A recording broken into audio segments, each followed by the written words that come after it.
Cześć, witam na kanale Hard Reset. W tym odcinku pokażę Ci, czy w telefonie OnePlus 15R znajduje się kostka do ładowania.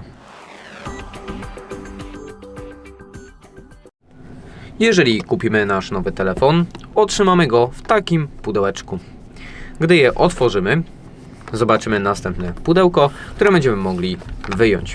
Pod spodem będzie znajdował się nasz telefon właśnie w takiej folice, a niżej już nic nie znajdziemy. Jeżeli mówimy o tym pudełeczku, właśnie tym drugim, w środku będziemy mogli znaleźć jedynie papierologię, kluczyk do otwierania kart SIM i kabel do ładowania. W środku tego telefonu nie znajdziemy żadnej kostki do ładowania.